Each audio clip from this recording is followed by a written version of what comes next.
Good evening students, कैसे हैं आप लोग। आज हम लोग क्लास 11th में फिजिक्स में फ्लूइड डायनामिक्स स्टार्ट करने जा रहे हैं। इस चैप्टर को मैकेनिकल प्रॉपर्टीज ऑफ फ्लूइड्स भी बोलते हैं। तो आइए स्टार्ट करते हैं।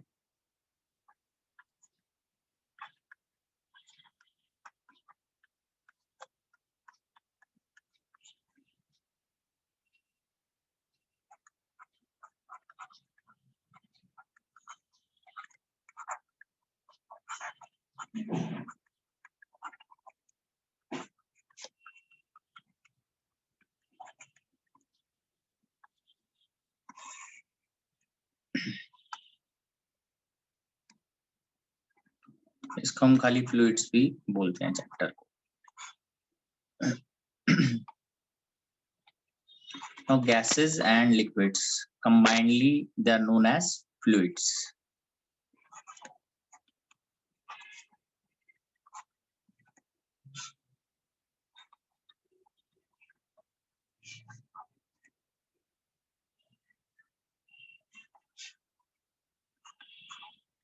Known as fluids. ठीक है। अब इस चैप्टर में हमारे पास दो टॉपिक है, हाइड्रोस्टैटिक्स एंड हाइड्रोडायनेमिक्स। तो हम हाइड्रोस्टैटिक्स से स्टार्ट कर रहे हैं।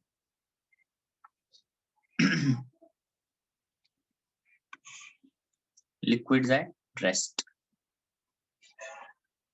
स्टार्ट करते हैं हम डेंसिटी ऑफ सॉल्यूशन से।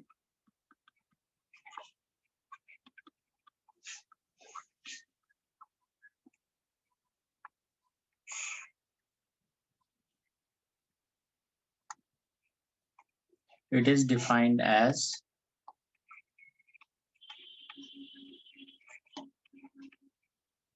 mass of liquid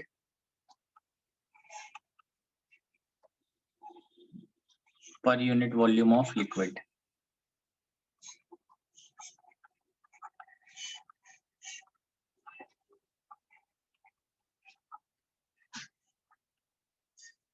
तो इसकी SI यूनिट जो है SI unit of density is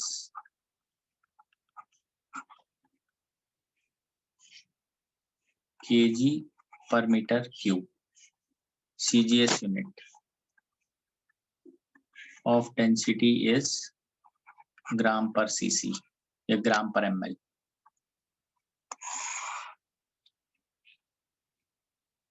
ठीक है।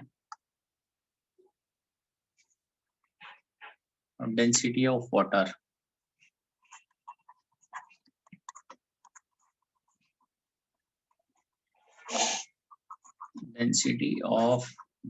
is 1000 kg per meter cube or 1 gram per cc. 1 cc is 1 ml. Remember, 1 cc is 1 ml. ठीक है। Then comes specific gravity.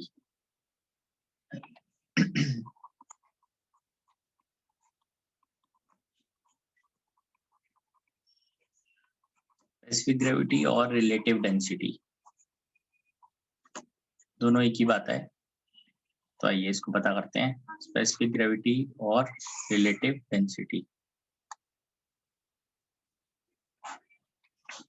It is defined as density of fluid divided by density of water at 4 degree Celsius. It is defined as density of liquid, कोई भी liquid जो जिसके बारे में हम पता कर रहे हैं, divided by density of water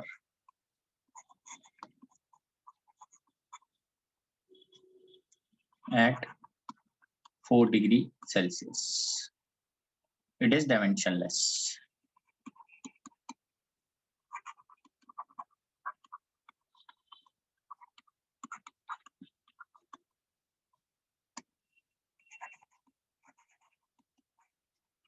ठीक है, मैथमेटिकली स्पेसिफिक ग्रेविटी या relative density is equal to, जिसके बारे में हम पता कर रहे हैं, specific gravity of liquid is density of liquid divided by density of water at 4 degree Celsius. ठीक है जी, ये आ गया हमारे पास डायमेंशन ऐसे ही है। नेक्स्ट पे आगे बढ़ते हैं, mixture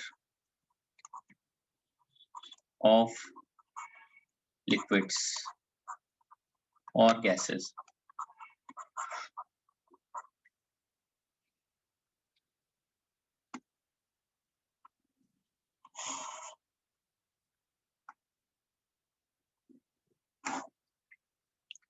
If two liquids having mass m1 and m2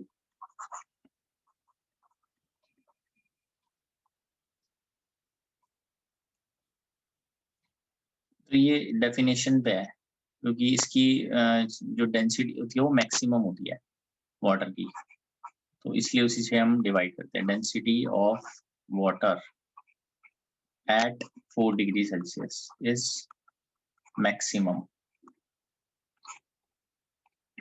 equals to 1 gram per cc, ये मैक्सिमम होती है।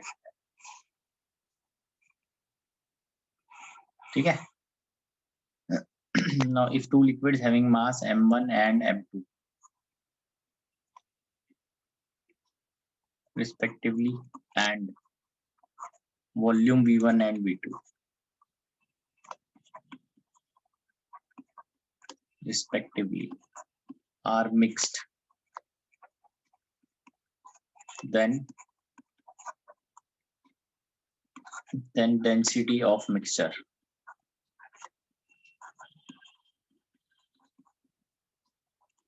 is equal to m1 plus m2 divided by m1 divided by v1 plus v2। ठीक है, ये आ गया हमारे पास।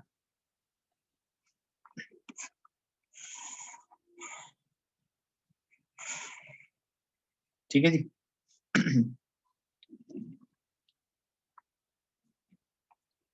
If two liquids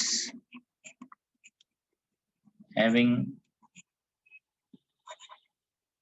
densities,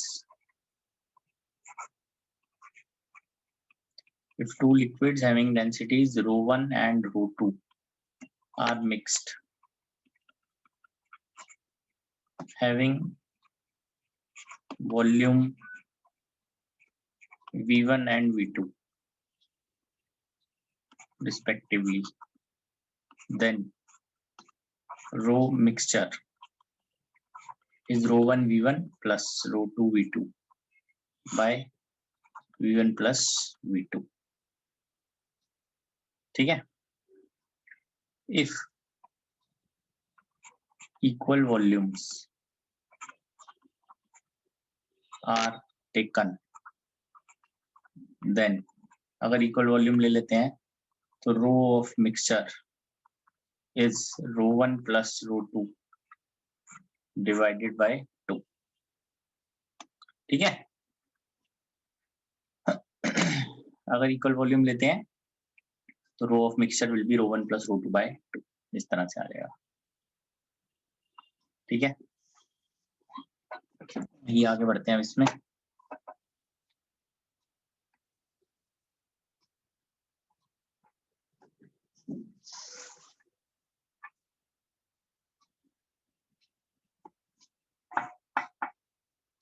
pressure exerted by liquid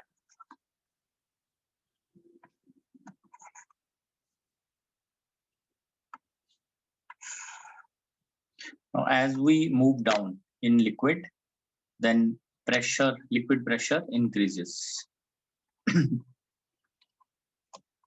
as we go down in a liquid,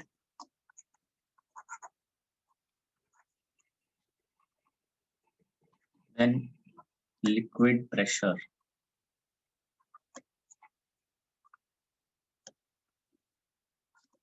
increases. ठीक है,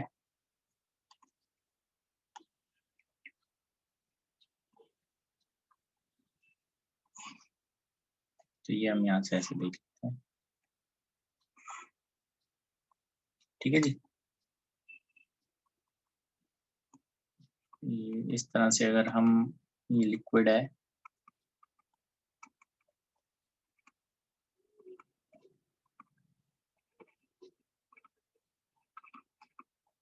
ठीक है, तो इस पॉइंट पे एक ये मार्क कर लेते हैं हम, ये डिस्टेंस जो है this is h, top most point से यहाँ तक this is h।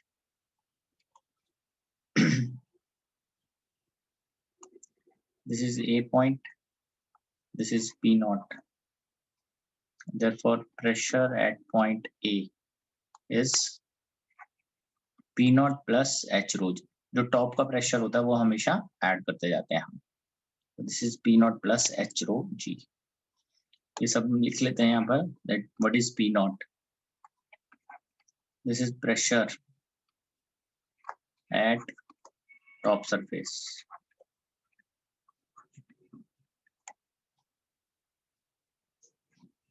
it is atmospheric pressure generally।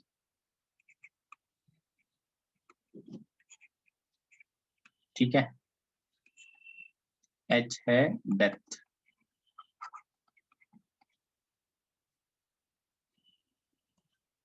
Depth from top surface, ऊपर से डेप्थ देखनी है हमें नीचे कितना है।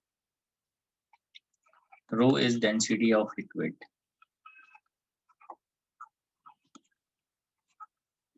g is acceleration due to gravity। ठीक है, और pa है pressure at point A. Clear ही है वो तो।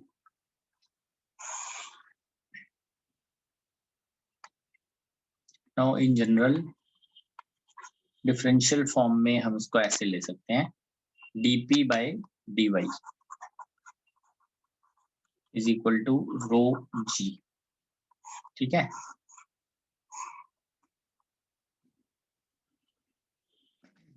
This is called pressure gradient, dp by dy is known as pressure gradient।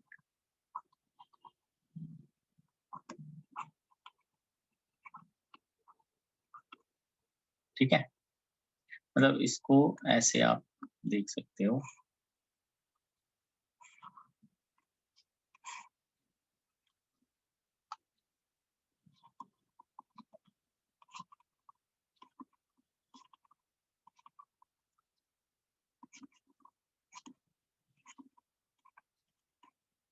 ठीक है। सो ये है, ऊपर से अगर हम y डिस्टेंस पे बात कर रहे हैं तो ये सरफेस है, यहाँ से y डिस्टेंस पे हम बात कर रहे हैं तो ये dy हम दिखाएंगे ऐसे ऊपर से। ठीक है, y जो है वो है distance from top most point. If distance is taken from bottom,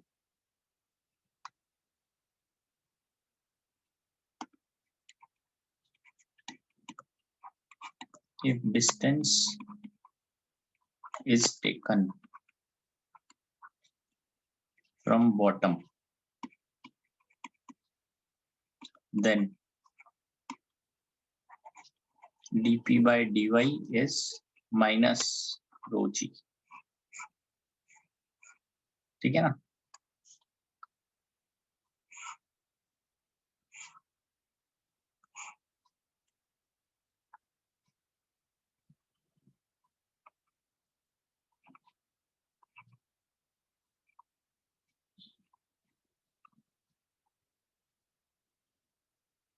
ठीक है जी। तो यहाँ से अगर हम लेते हैं डिस्टेंस y पे dy विड्थ का element,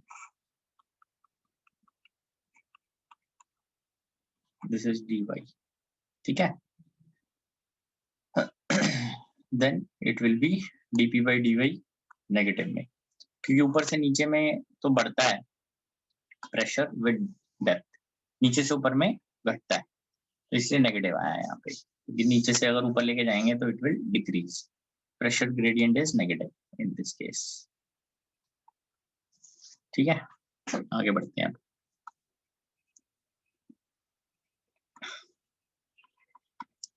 thrust,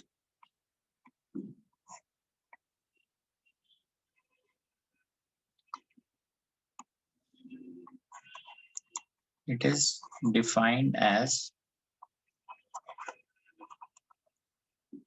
force acting perpendicular to surface,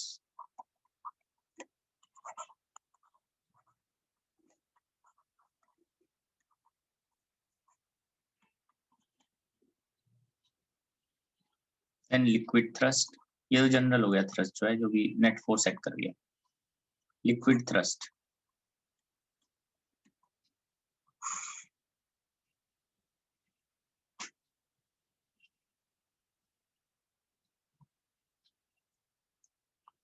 it is force acting due to liquid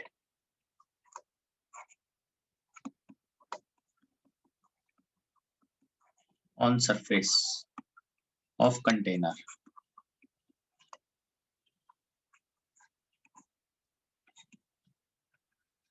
ठीक है। लिक्विड थ्रस्ट क्या, it is force acting due to liquid on surface of container at bottom of container. Force अगर हमें पता करनी है कितनी है, लिक्विड थ्रस्ट पता करना है,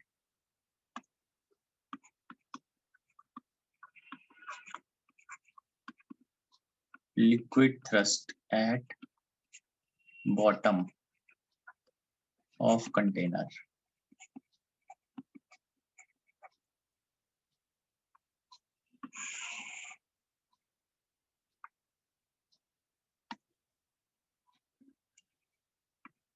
so this is liquid thrust at bottom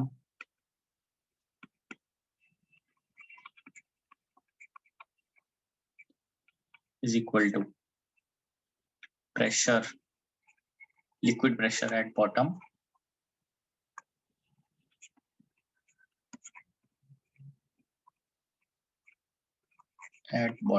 multiplied by area of bottom,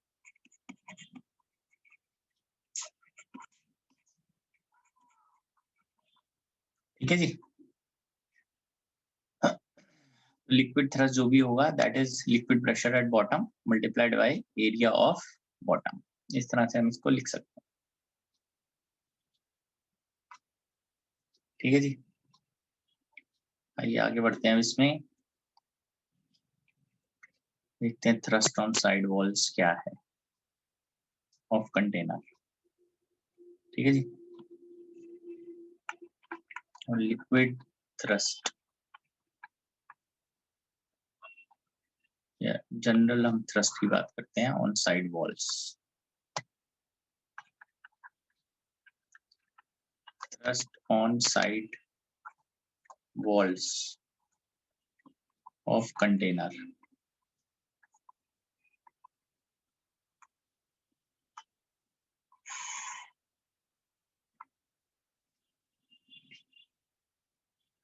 ठीक है।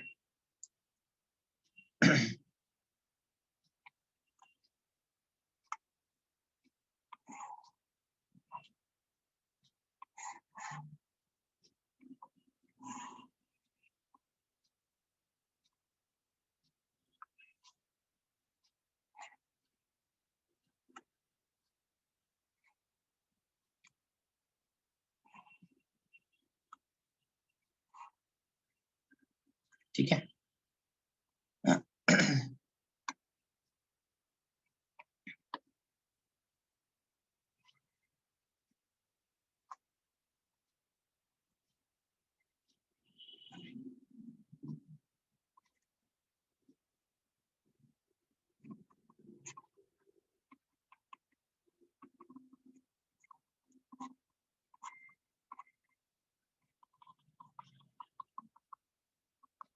ठीक है ना। ये जैसे इस तरह से हम दिखा देते हैं इसको कि इसमें ये h, ठीक है जी, ये है, और ये डिस्टेंस है यहाँ से यहाँ तक, दिस इज b।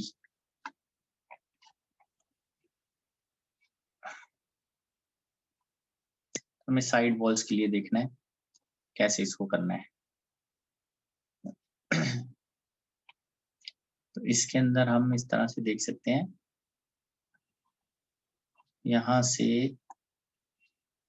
इस पॉइंट से हम y डेप्थ पे एक एलिमेंट ले लेते हैं, इसकी थिकनेस है dy। ये लिख लेते हैं इसके बारे में, consider an element of width dy at depth y from top surface, है ना, लिक्विड का जो टॉप सरफेस है वहां से।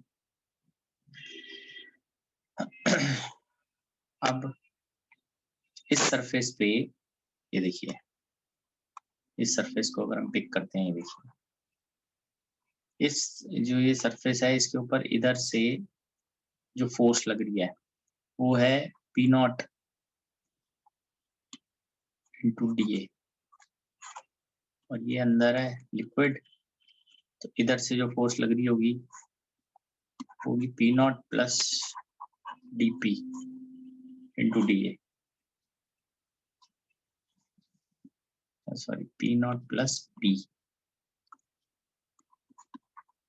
Into D.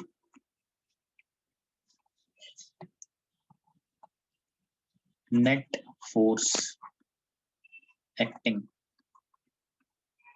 on element of width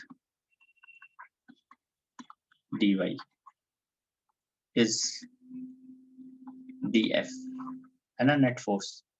therefore df कितना हुआ, df is equal to P naught plus P into D minus P not into D. Left side पे आएगी net force, so df is P not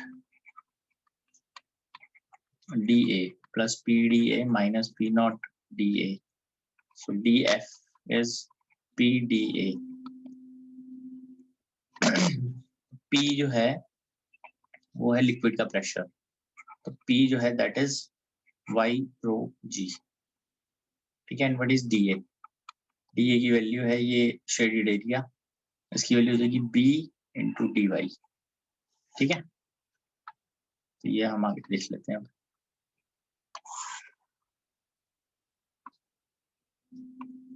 Therefore dF is equal to, P की value डाल देते हैं y rho g multiplied by dA, which is B times dy. So we write this as B into rho into g into y into dy. This is dF. Now integrate, F is B into rho into g into y into dy, ठीक है। So this is 0 से लेके h, so F की value आ जाएगी B into rho into g y square by 2, 0 से लेके h तक। F की वैल्यू आ गई B row g h square by 2. Net force is h rho g by 2 multiplied by B into h. इसको हम ऐसे भी लिख सकते हैं, this is written as pressure at midpoint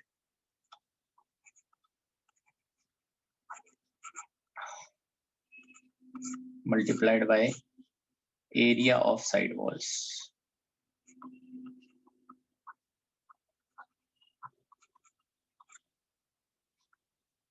ठीक है, ये आ गई हमारे पास pressure at mid point multiplied by area of side walls. ये आ जाता है thrust on side walls, net thrust on side walls. This is net thrust on side walls. ठीक है जी, आगे बढ़ते हैं, इसमें क्वेश्चन लेते हैं। A cylinder of height h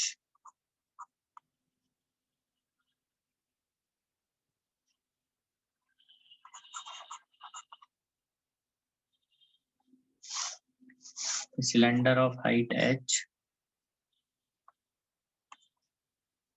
is completely filled with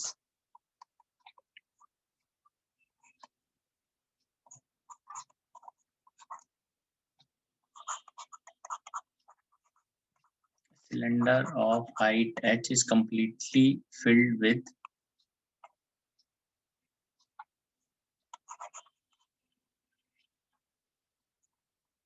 liquid.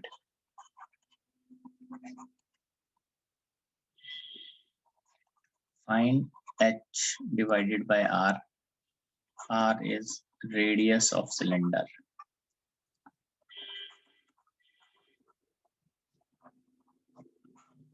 If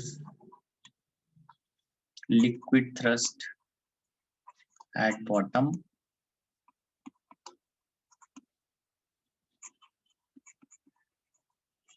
equals liquid thrust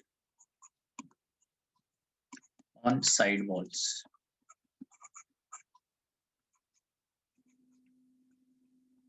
ठीक है। h by r की वैल्यू गिवन है 1 2 1/2, ठीक है। सो आइए स्टार्ट करते हैं इसको। So what is liquid thrust at bottom? This is liquid pressure at bottom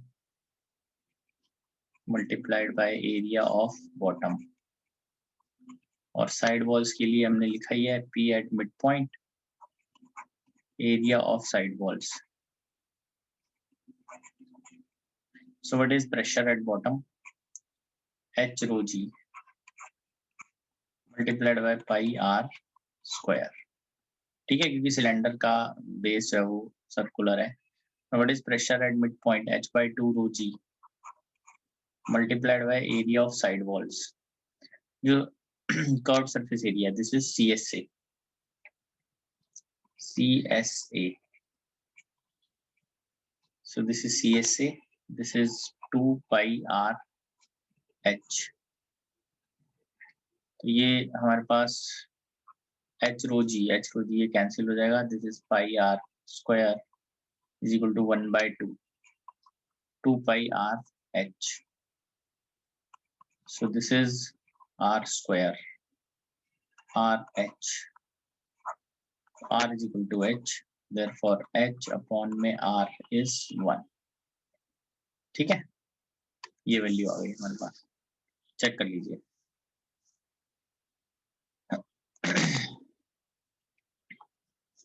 जैसे अब हमने यहाँ पे थ्रस्ट निकाला है साइड वॉल पे, ऐसे ही यहाँ पे टॉर्क भी निकालेंगे,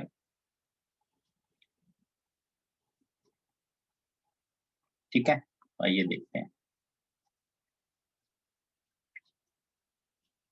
चेक कर लीजिए इसको। Liquid thrust at bottom it is h rho g, मतलब सिलेंडर फिल्ड होगा ना इस हाइट तक, h rho g multiplied by pi r square area of bottom, और मिड पॉइंट पे करेंगे तो h by 2 rho g area of side wall 2 pi r h।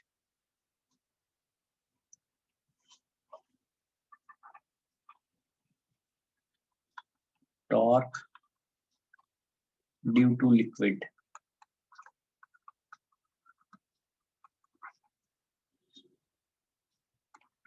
on side walls about bottom.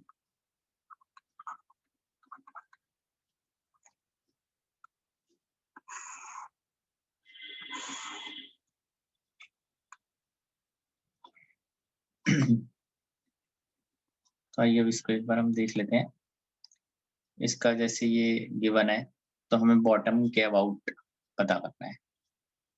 तो इधर से हम अगर देखेंगे ऊपर से y है, अगर डिस्टेंस यहाँ पे करते हैं इसको,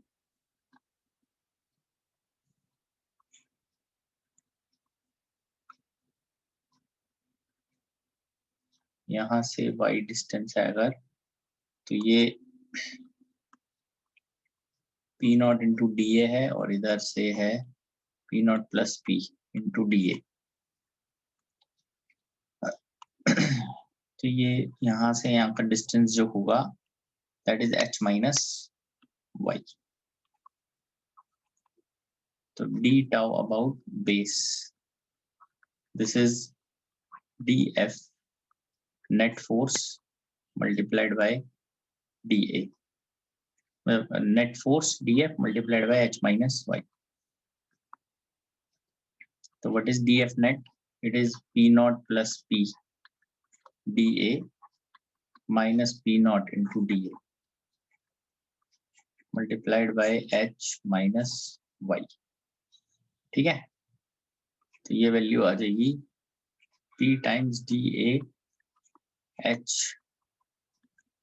minus y. This is pressure at this point, y rho g multiplied by B into dy multiplied by h minus y. This is B rho g h y minus y square dy. This is d tau. Integrate.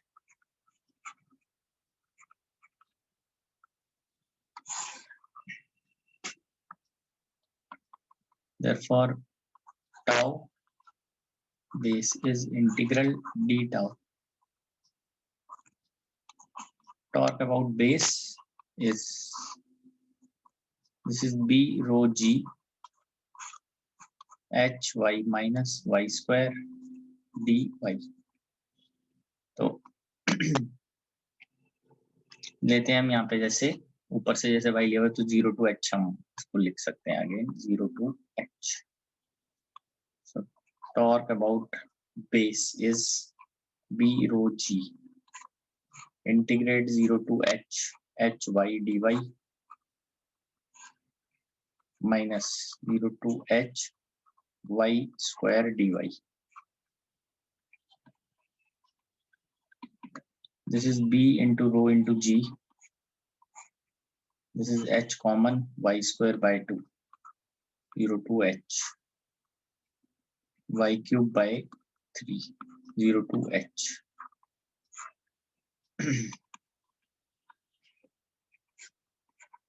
This is h square by 2 minus h cube by 3. So final answer is B rho g multiplied by h cube by 2 h cube by 3.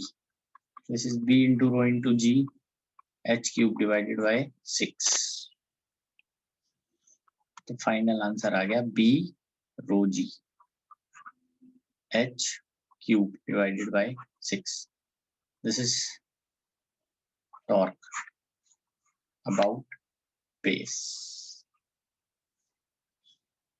ठीक है जी, check कर लीजिए आप, ये torque लग रही है इस बेस के अबाउट, ये पॉइंट के अबाउट लिक्विड की वजह से। ठीक है, मतलब कंटेनर जो है इसके अंदर ये एंटी क्लॉकवाइज टॉर्क है, इसके हिसाब से this torque is anti clockwise,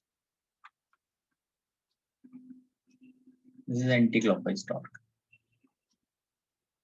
ठीक है,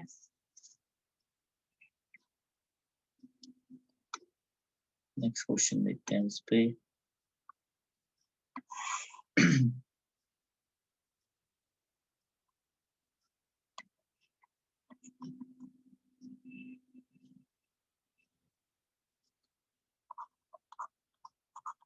What is pressure acting on a swimmer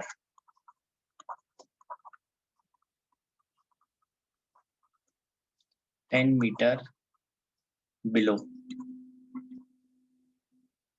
surface of lake?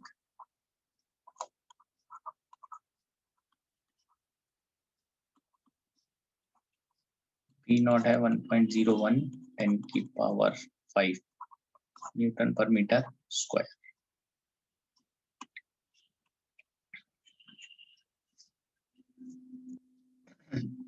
ठीक है, तो इसके अंदर ये चेक कर लेते हैं क्या आ रही है वैल्यू। प्रेशर जो लगेगा उसके ऊपर that will be P naught plus H rho G 1.01 10 की पावर 5 प्लस डेप्थ कितनी है 10 मीटर, रो कितना है वाटर का 10 की पावर 3 इंटू G की वैल्यू कितनी है 10।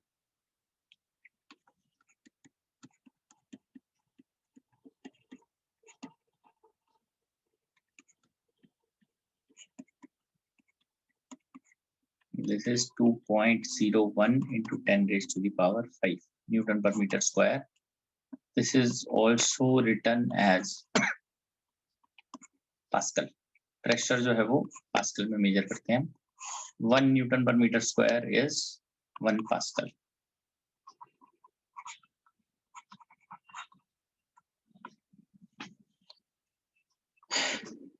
ठीक है,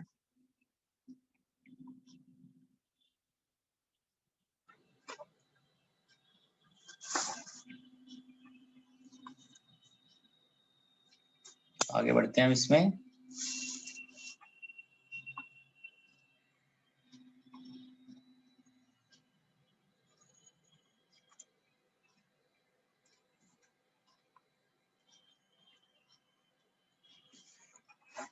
ये देख लेते हैं डेरिवेशन ऑफ प्रेशर।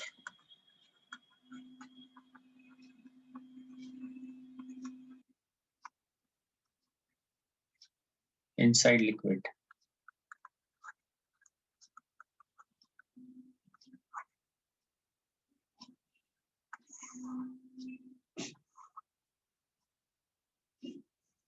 प्रेशर की डेरिवेशन देख लेते हैं एक बार क्या है, कैसे इसको डिराइव करना होता है।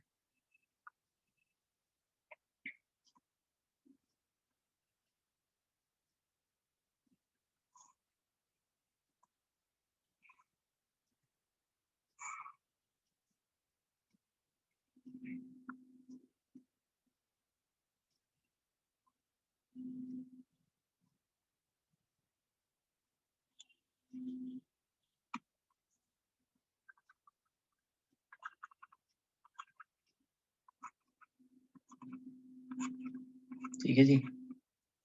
अच्छा, इसके अंदर हम एक कंसिडर करेंगे हाइपोथेटिकल सिलेंडर को।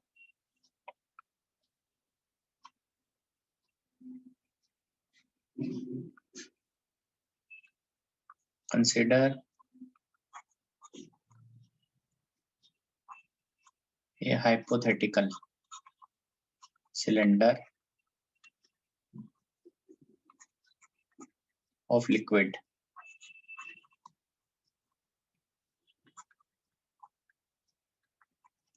at depth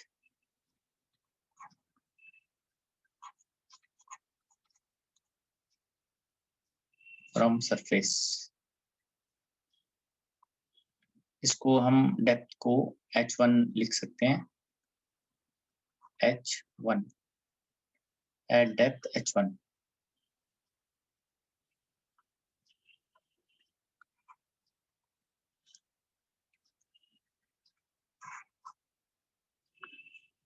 h1 from surface। ठीक है जी।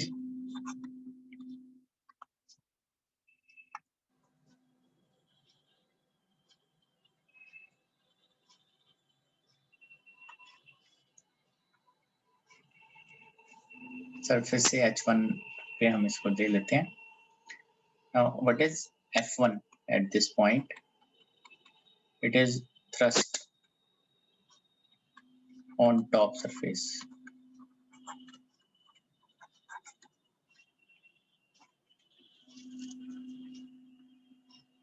ठीक है, तो P1 क्या है? P1 है प्रेशर ऑन टॉप सरफेस। तो इनमें हम रिलेशन ले लेते हैं। This is F1 is equal to P1 multiplied by A. A जो हो गया that is area of top surface.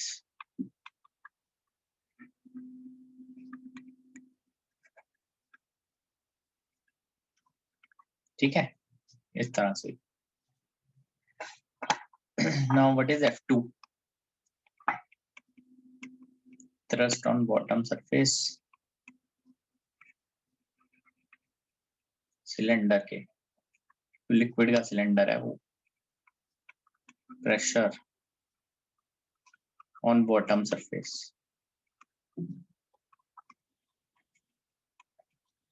Therefore F2 P2A. ठीक है जी, एरिया तो सेम ही है.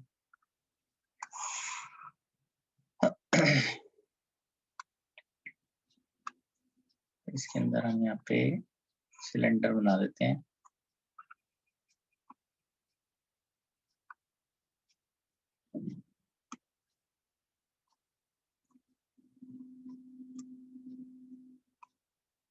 ठीक है, यहाँ पे आ जाएगा F1, इधर से आ जाएगा F2 और एक आ जाएगा यहाँ से mg. वो क्या है? Weight of the cylinder. m is equal to mass of liquid cylinder.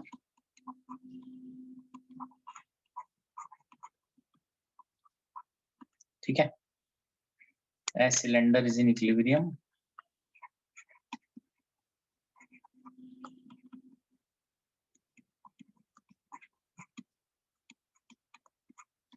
Cylinder क्योंकि इक्विलिब्रियम में, therefore ये आ जाएगा F1 plus mg equals to F2. ठीक है, तो ये वैल्यू आ जाएगी F2, F1 की वैल्यू P1A plus mg equal to P2A. तो P2 minus P1A equal to आ जाएगी mg. इसको हम ऐसे भी लिख सकते हैं, P2 माइनस P1A.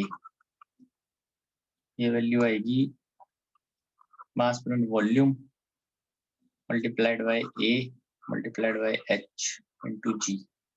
ठीक है,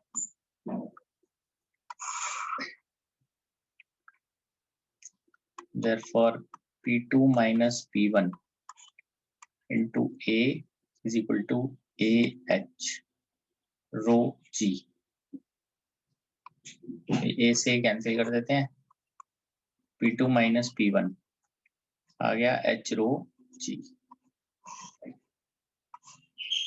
ठीक है, तो ये आप देख सकते हैं top most point, bottom most point minus top most point का डिफरेंस जो है that is H rho G. ये आ गया हमारे पास. ठीक है, इस तरीके से हम लिख सकते हैं. ठीक है, आगे बढ़ते हैं इसमें.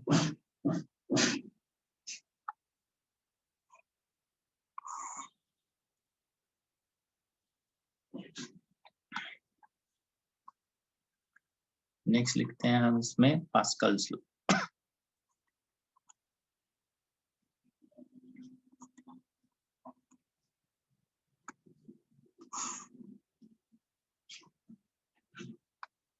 According to this, according to Pascal's law,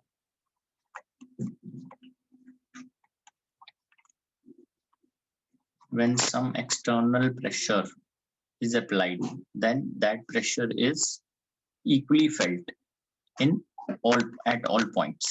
ठीक है ना, जब कभी किसी लिक्विड पे हम एक्सटर्नल प्रेशर अप्लाई करते हैं तो वो प्रेशर हर जगह इक्वली फेल्ट होता है. when some external pressure is applied to liquid, then that pressure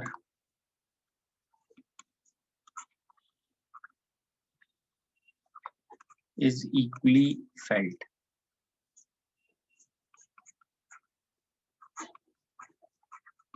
at all points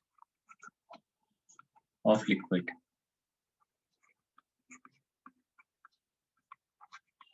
ठीक है, इस तरह से देख लेते हैं इसको।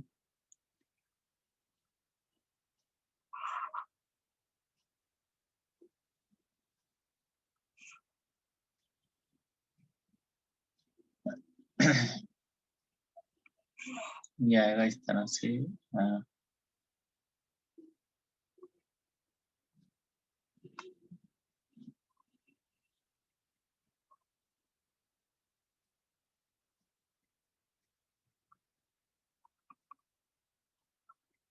ठीक है, तो ये हम एक ट्रायंगल ले लेते हैं, कंसीडर कर लेते हैं ट्रायंगल को।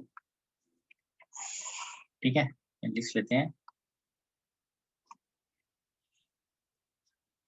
Consider triangular veg.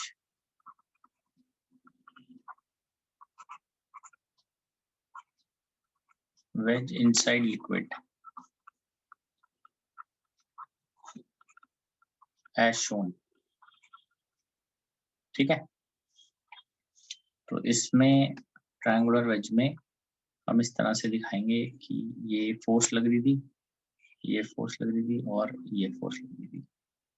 ठीक है जी, तो ये फोर्सेस भी लिख लेते हैं हम साथ में। This is F1, F2, F3, this is F2। ठीक है, उसकी नेमिंग भी कर देते हैं हम, A B C D E F। ठीक है, तो अभी let force acting on face A B E F is F1 and its area is A1। ठीक है, force acting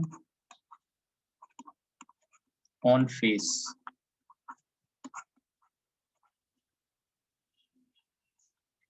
B C D E is F2 and its area is A2। Force acting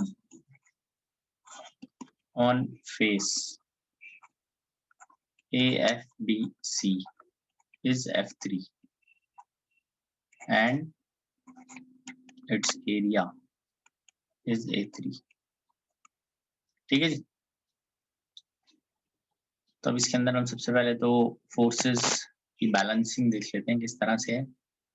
forces को देख लेते हैं पहले। ये था F, ये इस तरफ आ जाएगा F2 और एक आ जाएगा इस तरफ से F3। ठीक है जी, दिस इज F1, F2 और F3। ये हॉरिजॉन्टल,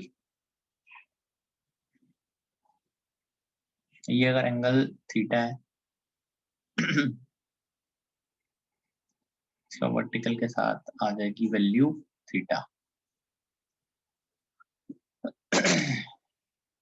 ठीक है जी, F1, F2 और ये F3। तो जब हम इसको बैलेंस करेंगे तो F1 इज इक्वल टू आ जाएगा F3 साइन थीटा और F2 की वैल्यू आ जाएगी F3 कॉस थीटा। ठीक है, इस तरह से आ जाएगा बैलेंस होके। इसके कंपोनेंट नीचे, तो F2 नीचे वाले कंपोनेंट से बैलेंस हो जाएगा और एक कंपोनेंट लेफ्ट में आ जाएगा, तो F1 लेफ्ट वाले कंपोनेंट से बैलेंस हो जाएगा। ठीक है, देख लेते हैं इसको। Therefore F1 by F2 is equal to sin theta by cos theta। ये आएगा F3 sin theta, F3 cos theta, F1 by F2 tan theta। ये आ गया हमारे पास। ठीक है, अब क्योंकि जो एरिया होता है, area is also vector quantity, तो हमें उसको भी ऐसे ही लेना है।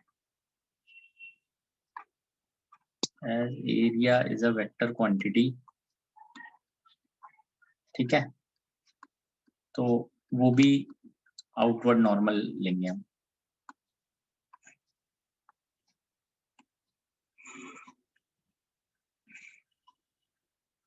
ठीक है वो इस तरह से ले सकते हैं हम ऐसे। तो ये वैल्यू हमारे पास आ जाएगी A1 A2 A3।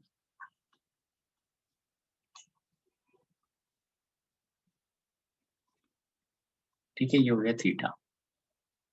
देयरफॉर ये वैल्यू आ जाएगी फिर से बैलेंस करके A1 is equal to A3 sine theta, A2 is equal to A3 cos theta.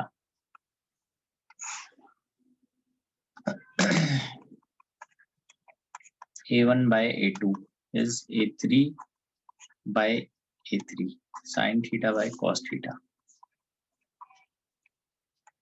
A1 by A2 tan theta। ठीक है, तो अभी ये आ गया हमारे पास। नाउ अब हम हर फेस पे प्रेशर पता करते हैं। Pressure P1 F1 by A1, pressure P2 F2 by A2।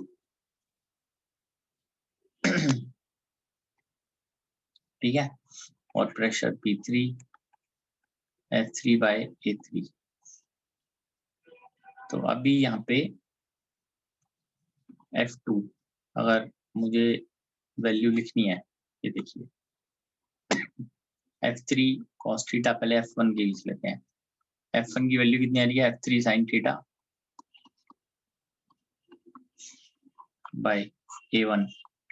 A1 की आ रही है A3 sin थीटा, तो ये वैल्यू आ जाती है F3 bye A3।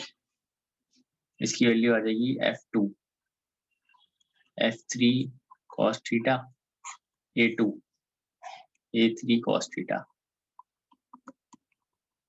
F3 by A3। ठीक है, therefore P1 equal to P2 equals to P3। ये आ गया हमारे पास अभी। तो ये आ गया F1 by A1 F2 by A2 F3 by A3। ठीक है जी, तो ये आ गया हमारे पास। चेक कर लेते हैं इसको।